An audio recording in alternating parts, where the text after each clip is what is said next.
எதிர்பார்ப்பதை நீங்கள் செஞ்சிட்டீங்கனாலே போதும், கண்மலை மேல் உங்களை தூக்கி காக்க போறார். எத்தனை பேர் விசுவாசிக்கிறீங்க?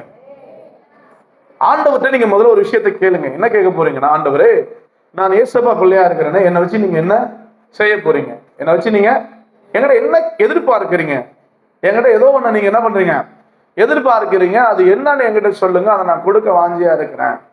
சிலர்கிட்ட குணமாறுன்னு எதிர்பார்ப்பாரு, சிலர்கிட்ட பொய் சொல்லக்கூடாதுன்னு எதிர்பார்ப்பாரு, சிலர்கிட்ட கர்த்தருக்கு காணிக்க கொடுன்னு எதிர்பார்ப்பாரு, சிலர்கிட்ட நல்லா வேதம் படிக்கணும்னு எதிர்பார்ப்பாரு, சிலர்கிட்ட கீழ்ப்படிதலை எதிர்பார்ப்பாரு, சிலர்கிட்ட ஒவ்வொரு ஆட்டையும் ஒவ்வொரு விதமா என்ன பண்ணுவாரு, ஒவ்வொரு காரியத்தை அவர் எதிர்பார்ப்பாரு.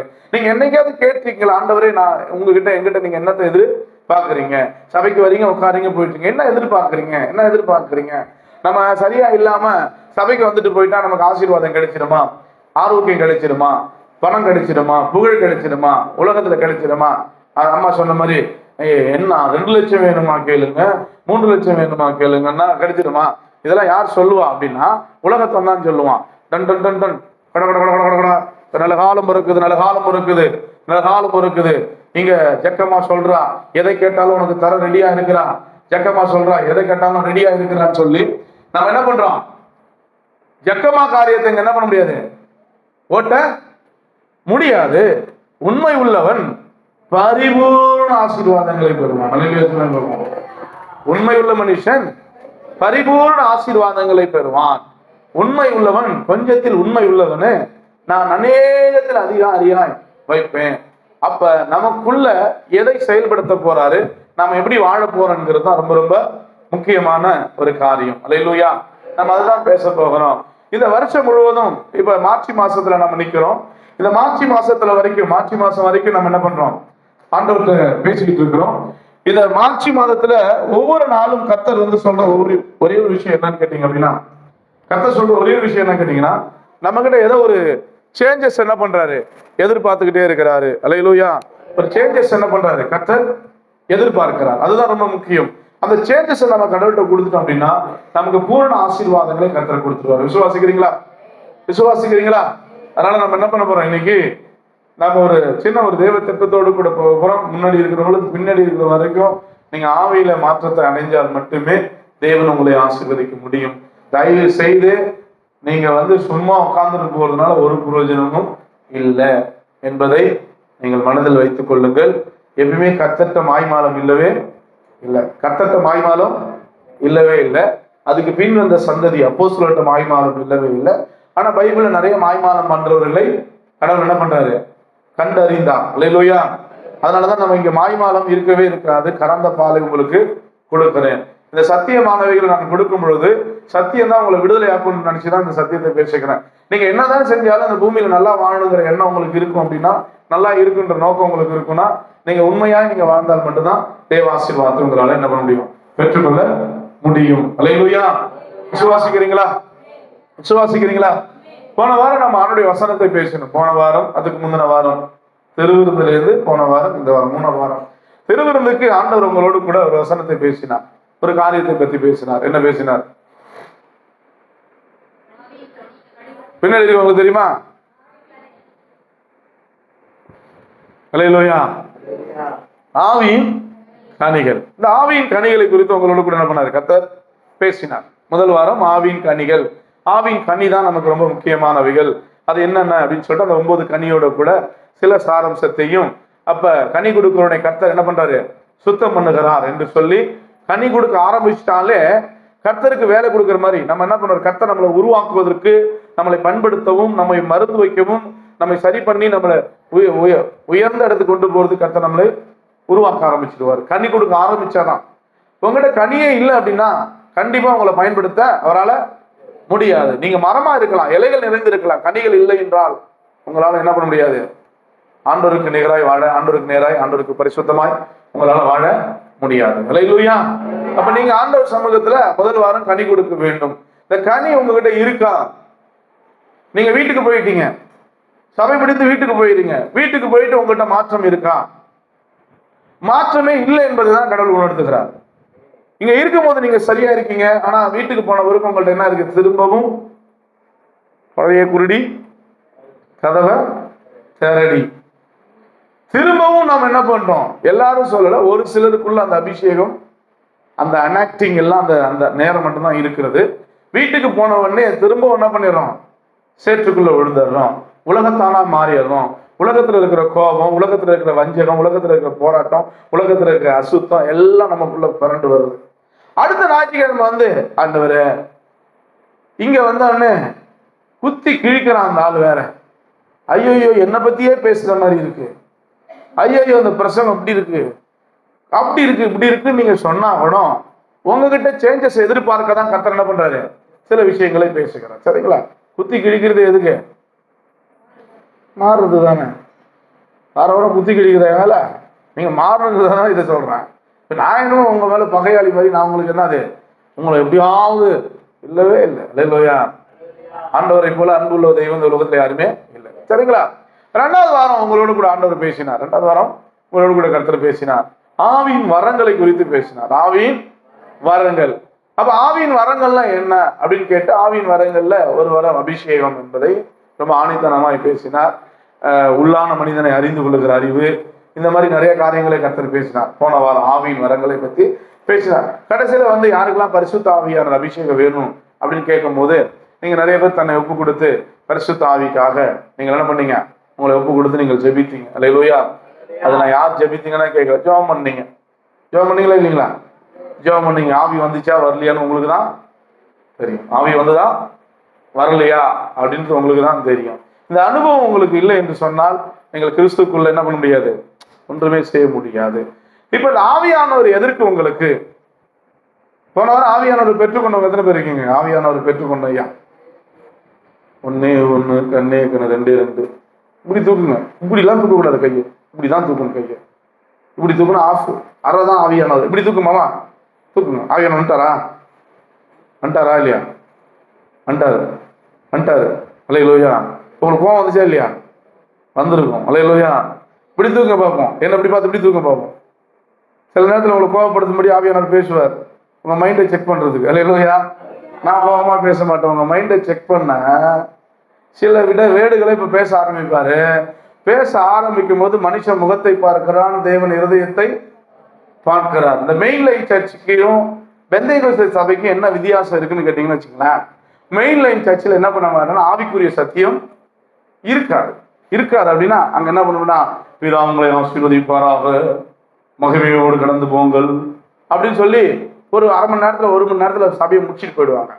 ஆவிக்குரிய சபையில் என்ன அப்படின்னா, அதுதான் நான் சொன்னேன், நம்ம இருதயத்தை கண்டறிகிற திறனை அபிஷேகத்தை கொடுத்துருவார்.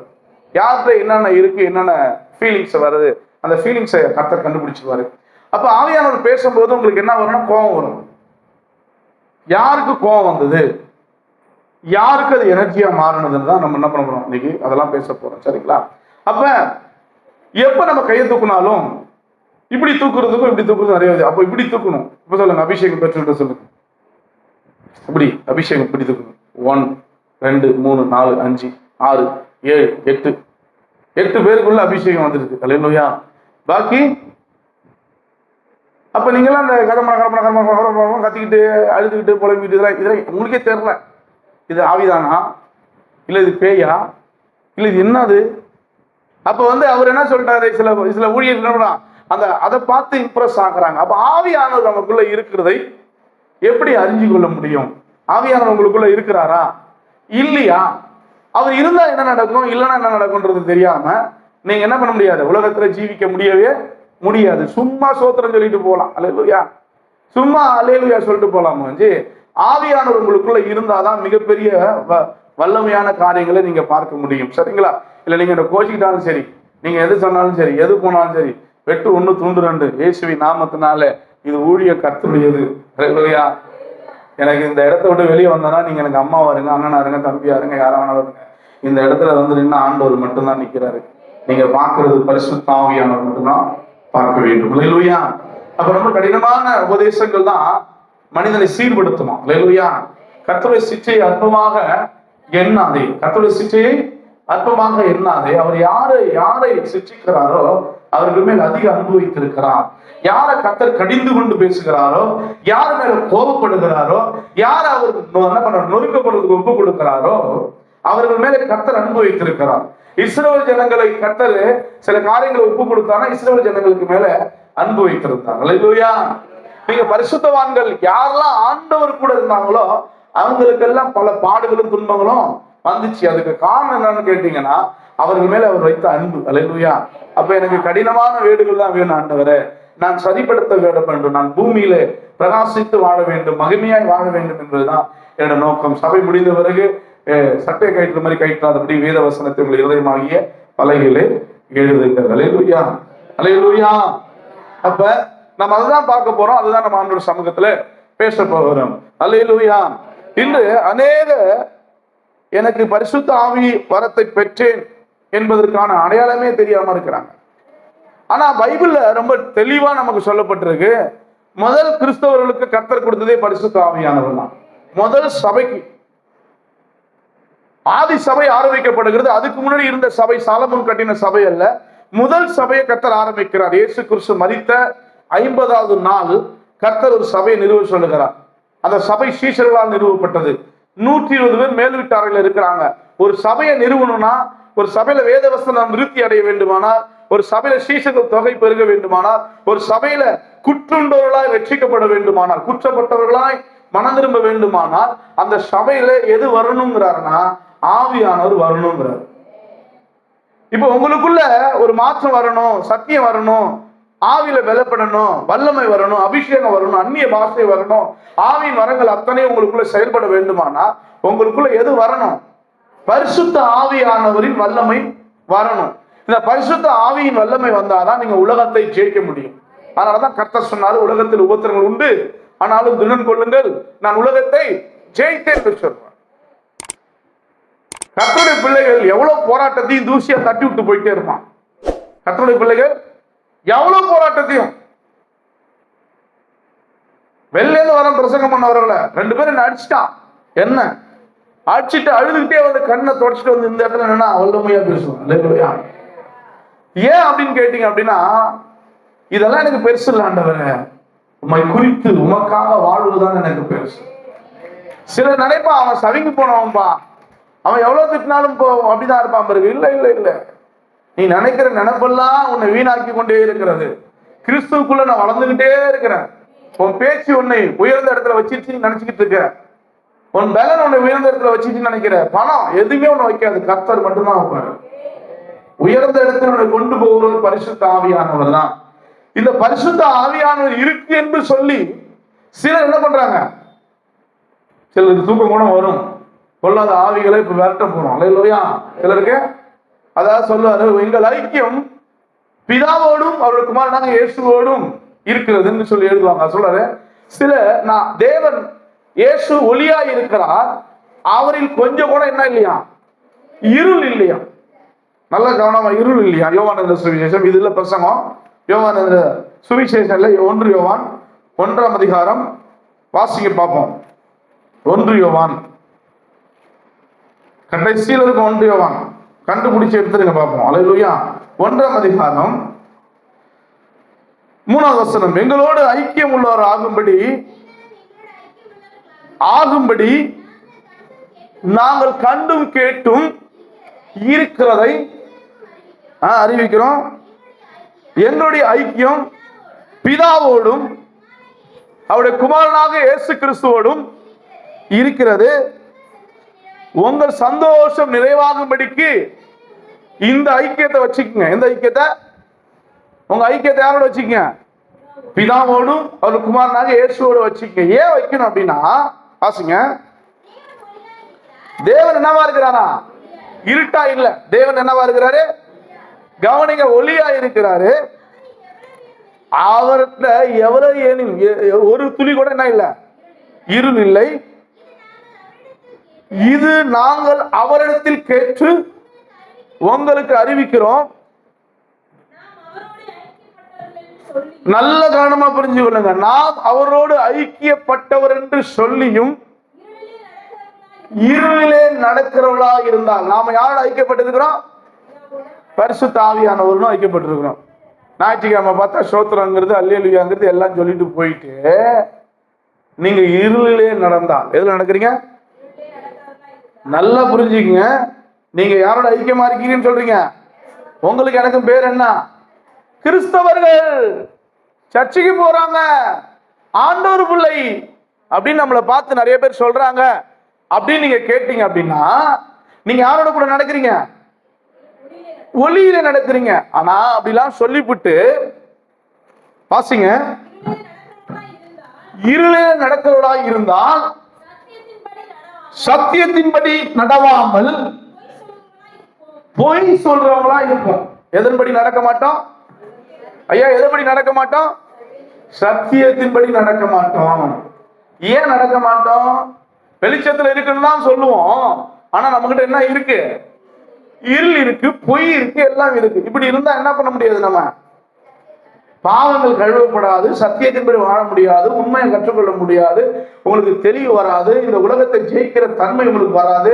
நீங்க இன்னமும் சீர்கெட்டு கீழே தான் போய் மேல போகவே முடியும். நீங்க நினைக்கிறீங்க கொஞ்ச கால வாழ்க்கை, இது கொஞ்ச கால வாழ்க்கை, அஞ்சல் காலம் ஓட்டத்தில அது வேகமான வாழ்க்கை. அஞ்சல்காரன் மாதிரி தபால் தூக்கிட்டு ஓடிக்கிட்டே இருக்கிறான். ஒரு நாளைக்கு 1000 பேருக்கு தபால் கொடுக்குறான், ஓடினே இருக்கிறான். ஆனா என்ன இல்லை, அது கொஞ்ச காலம் தான் அந்த காலம். அல்லேலூயா. இப்ப நம்ம வாழ்க்கையில நீங்க யோசிச்சு பாருங்க, எதுக்கு சபைக்கு வந்த கேள்வி உங்களுக்கு தெரியாம உட்கார்ந்து இருக்கீங்க? பரிசுத்த ஆவியானவர் இல்லை என்றால் உங்களுக்கு அவர் போதித்து நடத்த முடியாது. இந்த 2 மணி நேரம் முடிச்சுட்டு வீட்டுக்கு போனா உங்களுக்கு யார் போதிக்கணும்? எங்க இருக்கிறார் அவரு?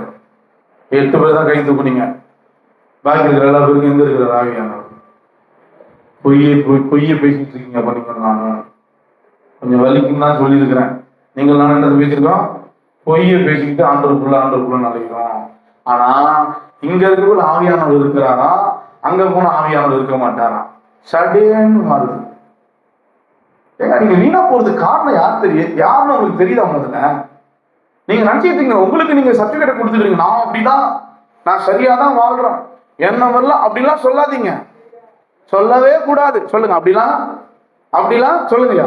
சொல்லவே கூடாது. ஏன்னா நீங்க தனியா இருந்தா சொல்லிக்கீங்க, உங்களுக்குள்ள ஆவியானவர் சொல்லாதீங்க. ஏன்னா நான் உனக்கு போதித்து நடக்கும் பாதையை நான் ஒரு காட்டுவேன், பயப்படாது. நமக்கு போதித்து, அப்ப உங்க வீட்டுல சிக்கல் நடக்குது, பிரச்சனை நடக்குது, பொய் சொல்றீங்க நிறையா, செம்மையா அடிக்கிறீங்க. ஆலயத்திலும் போய், வீட்டிலும் போய், கணவர்கிட்டும் போய், பிள்ளைகள் இடத்துலையும் போய், எல்லா இடத்திலும் பொய்ய ஊதுகிறீர்கள். ஆனா நம்ம எங்க இருக்கிறோம் சொல்ற ஐக்கியம்? சபையோட இருக்கிறோம், ஆண்டவரோட இருக்கிறோம், என்ன யாரோட கூட இருக்கிறோம்? என்ன ஐக்கியம்? அப்ப இந்த ஐக்கியம் இருக்கு என்று சொன்னால் நீங்களும் நான் என்னவா மாறணும்? நானாவே மாற போறோம். அப்பதான் சொல்ல போறோம். அல்லேலூயா. இப்ப என்ன சொல்றாங்க, நிறைய பேர் என்ன பண்றாங்க, நிறைய பேருக்கு என்ன தேவையா இருக்குன்னு கர்த்தர் அறிந்து அந்த 120 பேருக்கு என்னத்தை கொடுத்தாரு? பரிசுத்த ஆவியானவரை கொடுத்தாரு. என்ன உட்பட சொல்லிட்டு இருக்கிறான், இருக்கிற எங்க குடும்பத்தை உட்பட சொல்லிட்டு இருக்கான், உங்களை உட்பட சொல்லிட்டு இருக்கிறான். நீங்க உங்களுடைய மாற்றம் எதுல இருக்கின்றது? உங்க மாற்றத்தை நான் வந்தவனே சொன்னா உங்களை பார்த்துதான் என்ன பண்றாங்க? எல்லாத்தையும் கத்துக்கிறாங்க. உங்களை பார்த்துதான் எல்லாத்தையும் கத்துக்கிறாங்க. அந்த அக்காவை பத்தி உங்களுக்கு தெரியுமாயா? எவ்வளவு முறைக்கு தெரியுமா? அது எப்படி பேசு? நீ பேசுதே சரியான்னு கேட்பாரு ஆண்டவர். நீ ஏதோ நான் சொல்லணும், இவர் பெரிய ஒழுங்கு, இவர் வந்து சொல்றாரு. ஆமா, அந்த அக்காட்ட போய் கேட்டதான் தெரியுது. இந்த அக்காவை பத்தி உனக்கு தெரியுமா? அந்த அக்காவை பத்தி ஏங்க நமக்கு, நம்ம ஒழுங்காங்க மாற்றி நீ ஒழுங்காடாப்பா அப்படின்னு ஆண்டவர் கேட்பாரு. நான் ஆரம்பத்துல பாஸ்டர்ஸ் எல்லாம் நான் தப்பா பேசுவேன். நிறைய ஊழியக்காரங்களை பத்தி என்ன பண்ணுவேன், அவன் சரியில்லை, இவன் சரியில்லை, இவன் சரியில்லைன்னு. இப்ப நான் பேசுறதே இல்லை, சபையில பேசுறதே இல்லை. முன்னெல்லாம் விட்டு வெளுன்னு எழுப்பல பாஸ்டர்.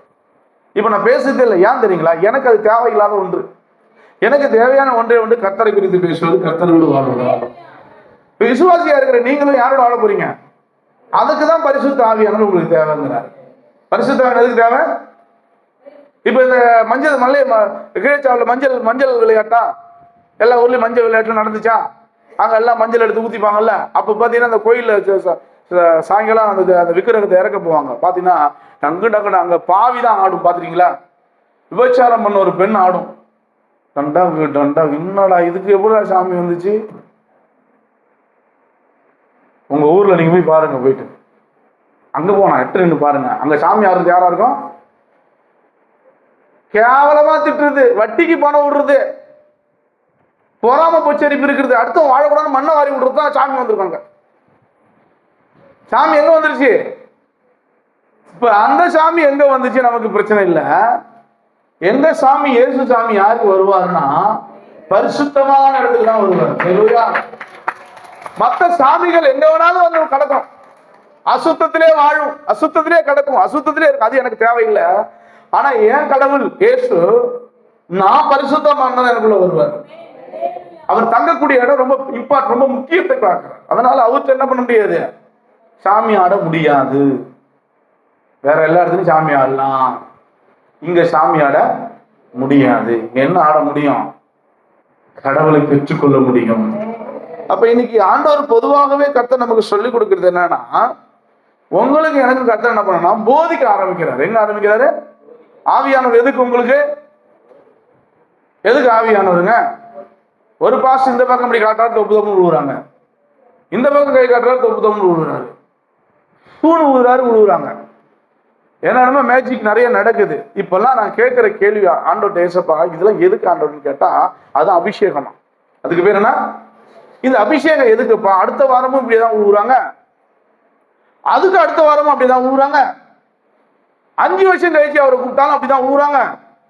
அப்ப அபிஷேகம் தான் பெற்றுக்கிட்டாங்களே, புதுசா வந்தவங்க ஊந்தா பரவாயில்ல, சபையில இருக்கிற 100 பேரும் ஊறுறாங்க. நீங்க செல்போன்ல எடுத்து சிலர்லாம் நீங்க பாத்தீங்கன்னா அது இருக்கு, வாரம் வாரம் பாஸ்டர்களுக்கு வேலையே என்னன்னா எல்லாரையும் முடிச்சு தள்ளுறது, தள்ளிக்கினே இருக்குது. வாரம் வாரம் அங்க பேய் ஓடும், வாரம் வாரம் அபிஷேகம். நீ பெற்றுக்கொண்ட அபிஷேகத்தை காத்துக்கொள்ளுன்னு ஆண்டவர் சொல்றாரு. அபிஷேகம் எங்க இருக்கு? ஒரு முறை அவங்களுக்கு வந்துருச்சு மேல் வீட்டு அறையில, அந்த அபிஷேகத்தை அவர்கள் காத்துக்கொள்ள வேண்டும் என்பதற்காக ஜெபம், பரிசுத்தம், நீதி, உண்மை, வேதவசனம், சீசத்துவம், சுவிசேஷம், ரத்த சாட்சி, இப்படின்னு சபை பெருகி கொண்டே போகிறது. இப்ப உங்களை கர்த்தர் அப்படிதான் பயன்படுத்த போறார். அல்லேலூயா. இப்ப உங்களுக்குள்ள இருந்தா நிச்சயமா சொல்றேங்க, இந்த பூமியின் அத்தனையும் நீங்க ஆண்டு கொள்வீங்க. ஆவிக்குரிய ஆசீர்வாதங்களை பெற்றாதான் பூமிக்குரிய ஆசீர்வாதங்களை நீங்கள் பெற்றுக்கொள்ள முடியும். அல்லேலூயா, அல்லேலூயா. இப்ப என்ன பண்றாருன்னா, ஆண்டவர் உங்களுக்கு எனக்கு என்ன சொல்றாரு மட்டும் பாத்துருங்களா. இப்ப என்ன பண்ண, அதுக்காக தான் அவர் ஒரு ஆவியானவரை உங்களுக்கு அனுப்பினார். போன வாரம் நம்ம பார்த்தோம், யோவான் இந்த சுவிசேஷம் 14ஆம் அதிகாரம் 16ஆம் வசனம், நான் உங்களுக்கு வேண்டிக் கொள்ளுகிறேன் பிதாவிடத்திலே. வாசிங்க பார்ப்போம். யோவான் 14:16 சீக்கிரம் வாசிங்க. என் நாமத்தினாலே நீங்கள் எதை கேட்டாலும் அதை நான் உங்களுக்கு தருவேன். நீங்க என்னிடத்தில் அன்பாய் இருந்தால் என் கற்பனைகளை கைக்கொள்வீர்கள். நான் என்ன பண்றேன், எங்க பிதாவை வேண்டிக் கொள்ளுகிறேன். எப்படி? என்றென்றைக்கும். சொல்லுங்க, என்றென்றைக்கும். ஞாயிற்றுக்கிழமை மாத்திரம் இல்ல, சொல்லுங்க, ஞாயிற்றுக்கிழமை மாத்திரம் இல்ல, சபையில மாத்திரம் இல்ல, கூட்டங்கள்ல மாத்திரம் இல்ல, என்னோடு வாழும்படிக்கு. சொல்லுங்க, என்னோடு வாழும்படிக்கு. அப்பப்போ வந்துட்டு போறவர் இல்ல, அவரு மோளத்துக்கு வரவர் இல்ல, கீபோர்டுக்கு வரவர் இல்ல, பேண்டுக்கு வரவர் இல்ல, பரிசுத்தமான இருதயத்துக்கு, அவரை தேடுகிற இருதயத்துக்கு, அந்த இருதயத்துக்குள்ள வாசம் பண்ணுகிறவர். அப்ப வாசம் பண்ணணும். வாசம் பண்ணுனாதான் என்ன நடக்க போகுது. அப்ப என்ன சொல்ற, வாசிங்க. டெய்லி உங்களோட என்றென்றைக்கு உங்களோட கூட அவர் இருக்கும்படிக்கு சத்திய ஆவி, அதாவது உண்மையான ஒரு ஆவி ஆகிய வேறொரு தேற்றவாளனை அவர் உங்களுக்கு தருவாரு. யார் தருவா? நான் போறேன், நான் போனதை குறித்து கவலைப்படாதீங்க. நானாவது என்ன பண்றேன், 33 வருஷம் தான் இருந்த, 3 வருஷம் தான் அவங்க கூட இருந்தேன். ஆனா இன்னும் ஒருத்தர் நீ சாகர வரைக்கும் உங்க கூடிய ஒருத்தர் அனுப்புறதுக்கு ஒருத்தர் இருக்கிறார். கவனிங்க, எப்ப? சாகர வரைக்கும்.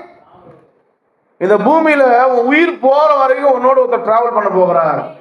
அவருக்கு பேர் தான் பரிசுத்த ஆவி. இந்த டிராவல் வந்து இந்த சபையோட முடியல, வாழ்நாள் முழுவதும் உன் கூட அவர் என்ன பண்ண போறாரு, டிராவல் பண்றாரா? இன்னைக்கு அவர் உங்ககிட்ட பண்ணிட்டு இருக்கிறாரா இல்லையா தான் நம்ம பார்க்க போறோம். டிராவல் பண்ணுகிற ஒரு பரிசுத்த ஆவியானவர் அவர் என்ன பண்ண போறாரு அப்படிங்கிறத நம்ம வாசிக்க போறோம். யோவான் இந்த சுவிசேஷம் 16ஆம் அதிகாரம் 13-14 வாசிக்க பார்ப்போம். அவர் என்ன சொல்றாரு பாருங்க. வாசிங்க டக்குன்னு. 16-13. சத்திய ஆவியாகிய அவர் வரும்பொழுது சகல உண்மைகளுக்குள்ளும், சொல்லுங்க, சத்தியனா சகல சத்தியங்களுக்குள்ளும் உங்களை நடத்துவார். என்ன செய்ய போறாரு? சகல உண்மைக்குள்ளும் சகல சத்தியங்களுக்குள்ளும் உங்களை என்ன பண்ண போறாரு? நடத்த போகிறார். நடத்துனர் அப்படின்னா என்ன? உங்களை பாதுகாத்து நடத்த போகிறார். அடுத்து வாசிங்க 14. அவர் தம்முடைய, அவர் வரக்கூடிய பரிசுத்த ஆவியானவர் தம்முடைய சுயமாய் பேச மாட்டாரு. தான் கேள்விப்பட்டவைகள் யாவையும் சொல்லி வரப்போகிற காரியங்களையும் உங்களுக்கு என்ன பண்ண போறாரு? இப்ப என்ன செய்ய போறாரு? நீ எப்படி வாழ வேண்டும் என்பதை நடத்த போகிறார். நீ என்ன செய்யணும், என்னென்னலாம் பண்ண வேண்டும்ங்கிறத உங்களுக்கு யார் அறிவிக்கணும்? யார் அறிவிக்கணும்? யார் அறிவிக்கணும்? ஆவியானவர் அறிவிக்கணும். ஆவியானவர் சொல்றத கேட்டு நடக்கணும். ஆவியானவர் நமக்கு என்ன சொல்றாரு, அவர் சொல்லிதான் நம்ம நடக்கிறோமா? ஏங்க, நம்ம எல்லாம் ஆண்டவருக்குள்ளன்னு சொல்றோமோ, நீ ஆண்டவர் பேச்சை கேட்ட நடக்கிற? நம்ம ஆண்டவர் பேச்சை கேட்ட நடக்கிறோம். நீங்க கேட்டு நடந்தீங்கன்னா நீங்க எப்படியோ ஜெயிச்சிருக்கீங்க. நான் உண்மையை சொல்றேன். உன் தோல்விக்கு அடுத்தவன் காரணமே இல்லை. உன் பிரச்சனைக்கு அடுத்த யாரோ ஒரு காரணம் இல்லை. உன் பிரச்சனைக்கு நீ மட்டும்தான் காரணம். ஏன் சொல்லுங்க? நீங்க தான் ஆண்டவருக்குள்ளேயே இருக்கிற மாதிரி ஆக்ஷன் பண்ணிட்டு இருக்கீங்க. நாம தான் ஆண்டவருக்குள்ள இருக்கிற மாதிரியே ஆக்ஷன் பண்ணிட்டு இருக்கிறோமே. இன்னைக்கு பலாயிரம் பாஸ்டர்கள் இன்னைக்கும் கஷ்டப்பட்டு இருக்கிறாங்க. பலாயிரம் விசுவாசிகள் இன்னைக்கும் கஷ்டப்பட்டு கொண்டு இருக்கிறார்கள்.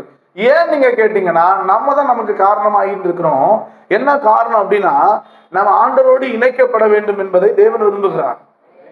நீங்கள் சில நேரம் ஆண்டவரோடு துண்டிக்கப்படுகிறதை நீங்களே அறிய முடியும்.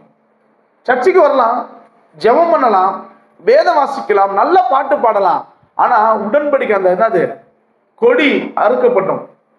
கனி கூடாத கொடி ஏதோ அது என்ன பண்றாரு? கர்த்தர் அறுத்து போட்டுருவாரு. அது இன்னைக்கு தெரியாது. ஒரு காலம் அதை என்ன பண்ண ஒன்றா சேர்த்து அக்கினிலை சுட்டெரிப்பார்கள். அல்லேலூயா. நல்ல கவனமா கேளுங்க. ஆவியானவர் யாராருக்கெல்லாம் பேசுறாரு எனக்கு தெரியல. ஆவியானவர் உங்கள்கிட்ட பேசுனா மட்டும்தான் நீங்க பரிசுத்த ஆவியில இருக்கீங்கன்னு அர்த்தம். ஆவியானவர் பேசாம உங்களுக்கு தூக்கமே அப்படியே ஒரு மாதிரியா அப்படி நின்னீங்கன்னா ஆவியானவர் உங்கள்கிட்ட பேசல, இந்த பிரசங்கம் உங்களுக்கானது இல்லவே இல்லை. அதுக்கப்புறம் உங்களுக்கு பேசுவார் அப்புறமா. சரிங்களா? கர்த்தருக்கு மகிமை உண்டாகிறார். அப்ப உங்களை நடத்த போகிறார். உங்களுக்கு அவர் போதிக்க போகிறார். என்ன செய்ய போறாரு? உங்களுக்கு என்ன செய்ய போறாரு? அவரு போதிக்க போகிறார். யார் உங்களுக்கு போதிக்கணும்? உங்களுக்கு யார் சொல்றது கேட்கணும்? நீங்க ஏசப்பா சொல்றதுதான் கேட்கணும். நீங்க யார் சொல்றது கேட்கணும்? ஏசப்பா சொல்றத மட்டும்தான் நீங்க என்ன பண்ண போறீங்க?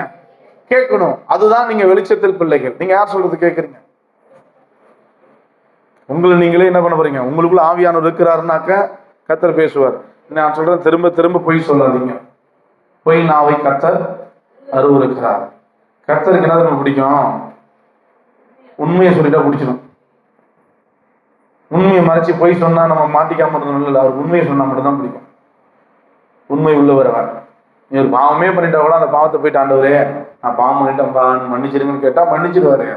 ஆண்டவரே நான் பாவம்லாம் செய்யல ஆண்டவரே. அவருக்கு தெரியும், அவர் முகத்தையும் பார்க்கிறவர் அல்ல, அகத்தை பார்க்கிறவர். அதனால தன் பாவங்களை மறைக்கிறவன் வாழ்வடைய மாட்டான், அதை அறிக்கை செய்து விட்டு விடுகிறவனும் இறக்க பெறுவான். அப்படின்னா என்ன அர்த்தம் அப்படின்னா, நீங்க மறைச்சு பொய் சொன்னதுனால அவருக்கு பிரியமெல்லாம் வாழ்ந்துட முடியாது. எத்தனை நாள் தான் மறைக்க முடியும்? எத்தனை ஒரு நாள். அதனால உண்மையை சொல்லிடலாம். என்ன அவன்கிட்ட போயிட்டு, ஆண்டவரே எனக்கு இந்த மாதிரியான ஒரு வீடு மேல எனக்கு ஒரு ஆசை இருக்கு, நகை மேல எனக்கு ஒரு ஆசை இருக்கு, ஆண்டவர் இப்படிப்பட்ட ஒரு இச்சை இருக்கு, இப்படிப்பட்ட ஒரு போராட்டம் இருக்கு, நான் இப்படி ஒரு பொய் சொல்லி தெரிஞ்சுட்டு இருக்கேன், எப்ப பார்த்தாலும் நான் பெருமை பேசி எதெல்லாம் உங்களுக்கு வீக்னஸ், உங்களை எதெல்லாம் உங்களை அடிமைப்படுத்தி கொண்டு இருக்கிறதோ, உங்க வாழ்க்கையில கோபம் உங்களை அடிமைப்படுத்தி கொண்டு இருக்கிறதா, அந்த அடிமையை படுத்திக்கிட்டு இருக்கிறத போய் ஆண்டவர்கிட்ட போய் பேசுங்க. ஆண்டவர் இதெல்லாம் எனக்கே தெரியுது, என்ன நானே சோதி தெரியும் பொழுது எனக்கு இந்த மாதிரியான பிரச்சனை எனக்கு என்ன பண்ணுது, ஆண்டவருக்குள்ள போக விடாத தடுத்துக்கிட்டு இருக்கு. ஆனா அதை தான் திரும்ப திரும்ப நான் என்ன பண்றேன், செய்துக்கிட்டே வரேன். ஆனா எனக்கு தெரியுது நான் பண்றது தப்புன்னு தெரியுது, அதுல இருந்து நான் விலகணும்னு நினைக்கிறேன், விலக முடியல. நான் என்ன பண்றேனோ அந்த அந்த அந்த காரியத்தை ஆண்டவர்கிட்ட உண்மையாய் திறந்த வண்ணமாய் பேசுகிற ஆட்கள் இன்னைக்கு இல்ல. அப்படி பேசுனாதான் ஆவியானவர் உங்களுக்கு என்ன கொடுப்பாரு, அதுக்கான பலனை கொடுத்து அதுல இருந்து உங்களை தப்பித்துக் கொள்வதற்கான வழி செய்வார். இப்ப மக்கள் என்ன பண்ணல, ஆண்டவர்கிட்ட அதை கேட்கறதே இல்ல, ஆண்டவர்கிட்ட அதை பேசுறதே இல்லை. வரோம் போறோம். அப்ப நம்ம கிட்ட இருக்கிற ஏதோ ஒரு வீக் பாயிண்ட், ஏதோ ஒரு வீக்னஸ், ஏதோ ஒரு வீக்னஸ் என்ன பண்றோம் நம்மகிட்ட இருக்கு, ஆமாவா இல்லையா? அப்ப அந்த வீக்னஸ் நமக்கு தெரிஞ்சாலும் நம்ம ஆண்டவர்கிட்ட என்ன பண்ணணும்? உண்மையை பேசணும். உண்மையை பேசாம இருந்துடாதீங்க. உங்களை யாரும் இந்த உலகத்துல பெருமையா உங்களை எவனும் நல்லவங்களாம் நினைக்கிறதே இல்லை. உங்க கூட இருக்கவனும் நல்லவங்க நினைக்கிறது தெரியுமா உங்களுக்கு? உங்க கூட அக்கா அக்கான்னு பேசிட்டு இருக்கல, பேசுறாங்கல்ல, பின்னாடி போய் பேசுவாங்க, இவெல்லாம் ஒரு ஆளாண்டு போறாங்க, நீ அவ்வளவுதான் நம்பிட்டு இருக்கிற. தெரியுமா உங்களுக்கு? உலகம் உங்களுக்கு ஒன்றும் கொண்டு வராது. உன்னத தேவனுடைய ஐக்கியம் தான் உங்களுக்கு பரலோகம் கொண்டு வரும். உன்னத தேவனுடைய ஐக்கியம் தான் உங்களை பரலோகம் கொண்டு போவோம். அப்ப கடவுள் நமக்கு போதிக்க ஒப்பு கொடுக்கணும். யாரு நீங்க போதிக்கணுங்க? யார் போதிக்கணும்? ஏசப்பா சொல்றத உலகத்தான் சொல்றதை கேட்டா நீ ஏமா சர்ச்சைக்கு வர? உங்க அண்ணன் சொல்றதை கேட்டா நீ ஏமா சர்ச்சைக்கு வர? உன் தாய்மாவன் சொல்றதை கேட்டா நீ ஏமா சர்ச்சைக்கு வர? ஊர் தலைவர் சொல்றதை கேட்டா நீ ஏமா சர்ச்சைக்கு வர? ஏசு சொல்றதை கேட்டாதான் சர்ச்சைக்கு வரும். அவன் சொல்றான், இவன் சொல்றான், ஊர்ல அவனும் இல்ல, கர்த்தர் ஒருவர் இருந்தா போதும். கர்த்தரின் சார்பில் நிற்கும் பொழுது எனக்கு எதிராக நிற்க ஒரு மனுஷன் இல்லை. அல்லேலூயா. நீ வேறு பிரிக்கப்பட்ட வெளிச்சத்தை நடக்கிறேன்னு சொல்லிவிட்டு எல்லாம் உள்ளதெல்லாம் எல்லாத்தையும் செய்யற. அதனால ஆண்டவருக்கு மேல கொஞ்சம் கோபம் இருக்கும். என் புள்ளன்னு சொல்லிவிட்டு எனக்கு நீ முக்கியத்துவத்தையே கொடுக்கல, எனக்காக நீ வாழவே இல்லை, எனக்காக எதையும் செய்யல, அதனால எனக்கு கொஞ்சம் வருத்தம் இருக்கு. அந்த வருத்தத்தை என்ன பண்றேன் நான் தெரிவிக்க முடியல, நீயா மனம் திரும்பி வா அப்படிங்கிறார். வெளியே உள்ளவனை தேடி போவார், உள்ள இருக்கிற உனக்கு மனம் திரும்புதல் கொடுப்பார் கர்த்தர். அதுக்குதான் கர்த்தர் சொல்லுவாரு, காணாமல் போன ஆடுகளை பற்றியும், காணாமல் போன வெள்ளிக்காசை குறித்தும், காணாமல் போல இளையகுமாரனை குறித்தும். இளையகுமாரன் திரும்பிதான் வர வேண்டும். காணாமல் போன ஆட்டை தேடிதான் இயேசு போவார், காணாமல் போன வெள்ளிக்காசை தேடிதான் போவாரு. ஆனா இளையகுமாரன் யாரு? அவரோட புள்ளன்னு சொல்லிட்டு உட்கார்ந்து இருக்கும் போது நீங்களும் நான் தான் இளையகுமாரன். காணாமல் போன ஆடு யாரு? ஆயக்காரன். காணாமல் போன வெள்ளிக்காசு யாரு? பாவி. இந்த பாவியும் ஆயக்காரனும் கர்த்தர் தேடி போவாரு. ஞானசாரம் எடுத்துக்கிட்டு திருவிந்த சாப்பிட்டு அப்படியே பரிசுத்த மாதிரி உட்கார்ந்துக்கிட்டு இருக்கிறோம்ல, நமக்கு பேரு தான் இளையகுமாரன். இந்த இளையகுமாரனுடைய ஆண்டவர் எதை விரும்புறான்? இளையகுமாரன் அவன் திரும்பி வரணும்னு விரும்புறான். அவன் கூப்பிட மாட்டாரு, அவன் மனம் திரும்பணும், அவன் புத்தி தெளியப்படணும். அவன் புத்தி தெளிந்து, தகப்பனே பரத்துக்கு விரோதமாகவும் உமக்கு முன்பாகவும் நான் பாவம் செய்தேன், இனிமே உங்களுடைய புள்ள என்று சொல்லுவதற்கு நான் பாத்திரன்ல. எங்க அப்பா வீட்டுல எத்தனையோ வேலைக்காரன் இருக்காங்க, அங்க போய் ஒரு கூலிக்காரனாவது போய் ஒட்டிப்பன்னு சொல்லிட்டு மனம் திரும்பி உள்ள வந்தீங்கன்னா அவருடைய அழைக்க ரெடியா இருக்கிறாரு. ஐயோ எத்தனை காலமா நீ பாவி பாவி, எத்தனை காலமா ஆயக்காரன் பாப்பா, எங்க கவனிங்க எப்படி இருப்பீங்க? எத்தனை காலம்? 10 வருஷம், 5 வருஷம், 2 வருஷம், 1 வருஷத்தை விடுங்க. 10 வருஷமா நீ என்ன பண்ணிட்டு இருக்க? இதே பாவ பணத்துல தான் இருக்க. ஆண்டவரே பாவி, ஆண்டவரே பாவி. இதெல்லாம் முடிஞ்சு போச்சு.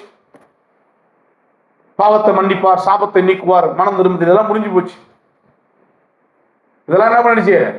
முடிஞ்சு போச்சு. தெரியுமா உங்களுக்கு? இனிமே இயேசு வர போறார், இயேசு வர போறார் எப்ப சொல்ல போறேன்? இயேசு வர போற நான் சொல்ல போறீங்க? நீங்க யாராவது இயேசு வருவான்னு சொல்லுங்க பார்ப்போம். எத்தனை பேர் வருவான்னு பார்ப்போம். நீங்க எல்லாம் கிறிஸ்தவங்க தானே, நானும் கிறிஸ்தவம் தானே. நம்ம போய் தெருவில் போயிட்டு இயேசு வருகிறார் அப்படின்னு சொன்னா ஒத்தவனது உள்ள வரானா? ஏன் வரமாட்டான்? ஏங்க இயேசு வரான்னு சொன்னா வரமாட்டான்? சும்மா கண்டுபிடி சொல்லுங்க பார்ப்போம். இயேசு நல்லவர்னு எனக்கு தெரியும், இயேசு வராருன்னு சொல்றேன், நீ நல்லவனான்னு கேட்கறான் நம்மளை பார்த்து. அப்ப எப்ப பார்த்தாலும் மனம் திரும்புதல். அல்லேலூயா. வாசிங்க பார்ப்போம். அல்லேலூயா. எபேசியர் புத்தகம், எபிரேயர் புத்தகம் 5ஆம் 6ஆம் அதிகாரம். சூப்பரா வாசிக்கணும். நீங்க சத்தியத்தை கேட்டுட்டு போகணும். சும்மா உட்கார்ந்து இருக்கணும். இப்ப என்ன பண்ணுங்க? இந்த தூங்குறவங்க எல்லாம் என்ன பண்ணுங்க? அல்லேலூயா. வாசிங்க பார்ப்போம். 6ஆம் அதிகாரம் 1வது வசனம். ஆகையால் நல்ல கவனமா கேளுங்க. கிறிஸ்துவை பற்றிய சொல்லிய மூல உபதேச வசனங்களை கேக்குதாயா? ஐயா கேக்குதாயா? நீங்க கேட்டா போதும். இந்த வசனத்தை கேளுங்க, கேட்டுட்டு தான் போகணும். வசனம் தான் விடுதலை ஆக்க போகுது. உபதேச வசனங்களை கிறிஸ்துவை பற்றி சொல்லுகிற மூல உபதேச வசனங்களை விட்டு என்னது நாம் என்ன செய்யணுமா? விட்டு செத்த கிரியைகளுக்கு நீங்களாகவும் மனம் திரும்புதல். என்னத்த சொல்லிட்டு இருக்கோம்? மனம் திரும்பு. புருஷனை பார்த்து மனம் திரும்பு. நீ சர்ச்சைக்கு வான்னு கூப்பிட்டா நீ எப்படி அவர் சர்ச்சைக்கு வருவாரு? நீ மனம் திரும்பிட்டியா முதல்ல அப்படின்னு கேட்கிறாரு அவரு. அப்ப நீங்க எதை சொல்றீங்க? என்னைக்கானாலும் அவர் மனம் திரும்புவாருங்க. சர்ச்சுக்கு வந்தே பாவியா உட்கார்ந்து இருக்கிற